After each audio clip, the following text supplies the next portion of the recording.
Ya, masih bersama kami di Indonesia Business Forum. Saya langsung ke Mas Wahyu. Tadi menarik sekali pernyataan dari Mas Ahmad. Apakah mungkin ini biaya haji bahkan jadi turun gitu, Mas? Biaya haji apakah mungkin bisa turun? Kalau dari haji reguler mungkin saja, karena ketika tadi optimalisasi biaya haji ini maksimal, maka jamaah yang tadinya mestinya nyetor 25 juta dengan optimalisasi dana dari BPKH itu dia bahkan dapat pengembalian dana, bukan penambahan biaya. Itu kalau dari segi manajemen keuangan ya. Tapi kalau dari real cost di Saudi Arabia secara total itu kami alhamdulillah sebagai praktisi haji sudah puluhan tahun ini belum pernah turun ya. Ini real ya, ini real. Artinya secara total belum pernah turun, makanya langkah-langkah dari semua pihak, terutama malam ini kan BPKH kita harapkan bisa memaksimalkan optimalisasi pendapatan haji ini, bisa memberikan kemanfaatan yang lebih besar kepada calon jamaah haji. Kemudian untuk haji khusus ini juga kami berharap dari semua pihak, terutama BPKH, karena uang haji khusus ini juga ditaruhnya di BPKH. Jadi mendapatkan imbal hasil atau kemanfaatannya juga bisa maksimal, dan kita harapkan juga ada keadilan antara pembagian untuk haji reguler dan haji khusus terhadap dana optimalisasi haji yang selama ini kami anggap dari Himpu belum.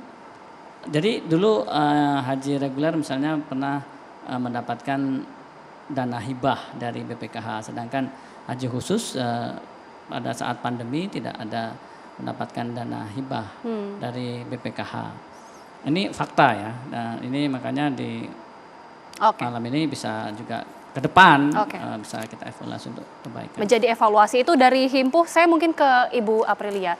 Ibu, jadi langkah selanjutnya seperti apa? Kalau tadi kan Pak Iskan sempat bilang, nggak usah diambil dulu lah Bu, kalau bisa sayang. Tapi langkah berikutnya seperti apa Bu? Kalau bisa sih dari pemerintah saya berharapnya sebelum nama jamaah ini keluar diputuskan dulu untuk biaya pelunasan berapa sekian. Jadi jamaah ini bisa bersiap-siap, oke sekian pelunasan, mereka bisa ada persiapan untuk penambahan pelunasannya kurangnya dari mana. Mungkin seperti itu sih. Oke, dimungkinkan nggak sih tapi setahun sebelumnya, Pak Iskan ini mungkin bisa menjawab pertanyaan dari Bu April ya. Apakah memang sebenarnya memungkinkan Pak? Diberitahu sebelumnya, setahun sebelumnya. Sebetulnya bisa, tapi nanti harus diubah dulu undang-undangnya.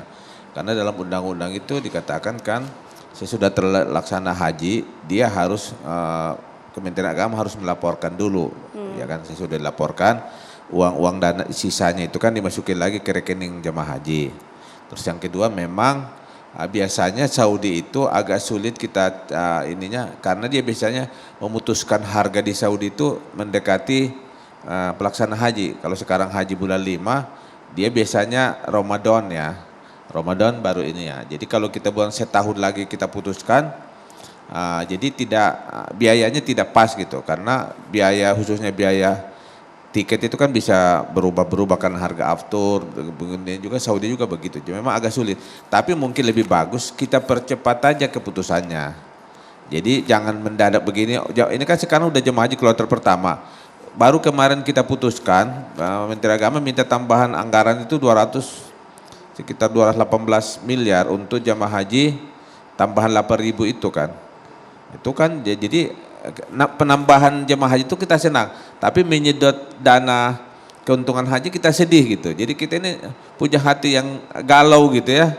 Ada penambahan 8.000 kita senang, tapi dana keuntungan haji diambil kita sedih gitu kan. Seharusnya kan nggak begini pengelolaan jemaah haji gitu ya.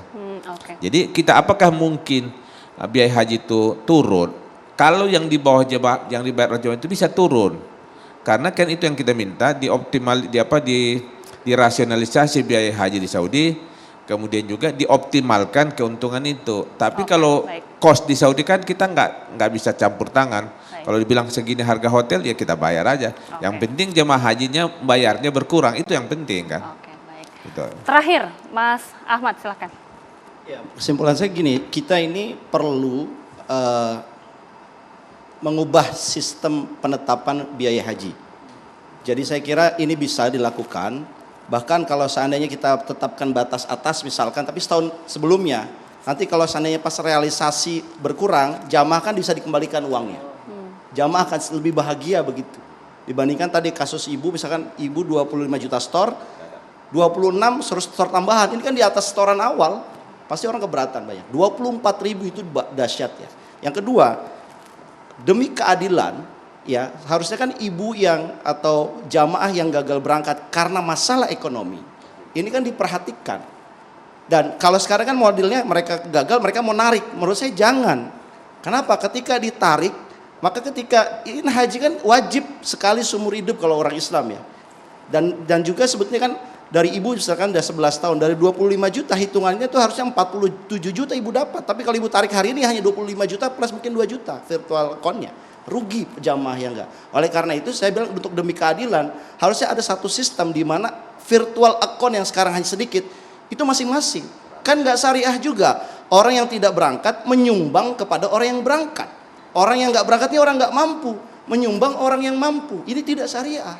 Jadi sistemnya ada yang salah Pak Iskani, kalau bisa dirubah di mana masing-masing individu seperti investasi aja.